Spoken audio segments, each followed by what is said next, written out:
Kisah ini saya ambil dari seorang tukang becak yang pekerjaannya mangkal di stasiun dan di depan gedung bioskop. Ini kejadiannya di tahun 80-an. Waktu itu di tahun 80-an itu listrik itu belum masuk desa. Rata-rata yang ada listrik itu tuh cuma di daerah kota. Kejadiannya seorang tukang becak itu rutin pekerjaannya mangkal di stasiun dan di gedung bioskop. Suatu hari gedung bioskop itu menayangkan film yang menarik, yang penontonnya itu banyak sekali, tua dan muda. Kebetulan tukang becak ini kalau mangkal di depan bioskop dia menunggu jam-jam waktu pulang. Dulu gedung bioskop itu menayangkan film-filmnya itu satu malam itu 3 kali tayang.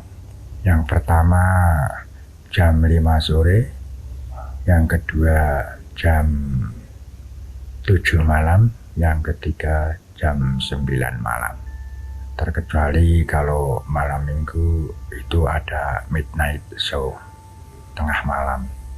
Suatu malam di waktu film terbaik dan penontonnya banyak, dia mangkal di depan gedung bioskop.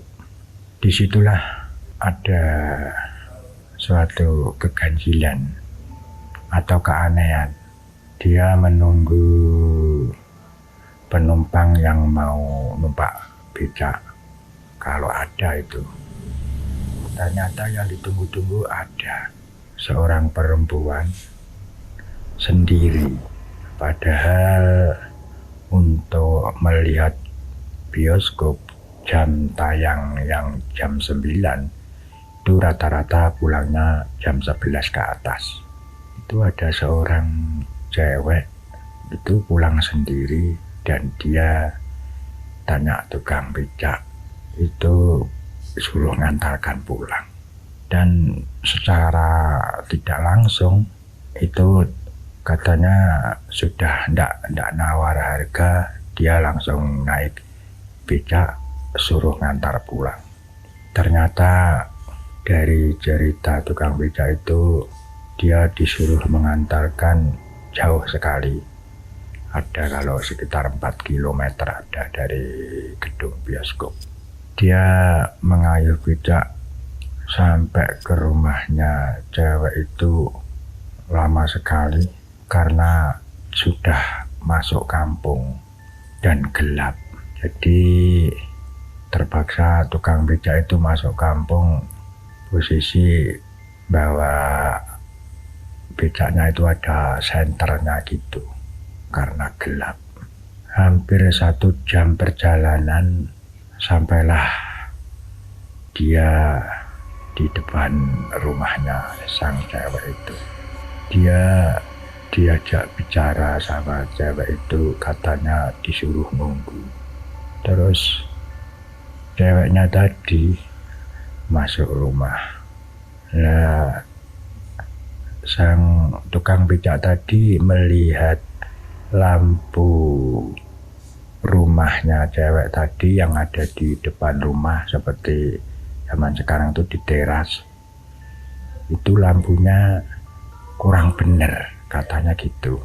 Lalu dia membenahi lampu yang kurang bener tadi. Setelah mengembalikan lampunya itu dia seperti ketatap batu kakinya itu. Majegluk. Loh, apa ini? Ternyata lampu yang dibenahi tadi makin lama makin redup, akhirnya mati. Sesudah mati suasana kelihatan gelap Dan ternyata di waktu dia melihat ke bawah, itu ternyata kuburan. Dan dia melihat kanan kiri, depan belakang, semuanya kuburan. Dia bingung, loh kok ada di sini? Terus dia mengambil kantong di dalam saku celana yang berisi mbako sama kobot mbako bahasa Jawanya itu. Dia langsung melinting rokok dulu sambil duduk di tempat sekitar situ kijingan atau kuburan orang. Sambil merokok dia menyalakan lampu korak, menyalakan untuk melihat kanan kiri. Ternyata dia di tengah kuburan. Karena dia tidak penakut, dia tetap duduk-duduk sambil merokok. Dan setelah pikiran tenang, merokoknya hampir habis, santai-santai, dia lalu pulang. Dia pulang agak kesulitan katanya. Dia itu menarik becaknya dari lokasi itu sulit. Karena lokasi kuburan itu tempatnya juga angker, lokasinya di tengah sawah. Kanan kiri masih tanaman tebu, jadi kelihatan angker sekali.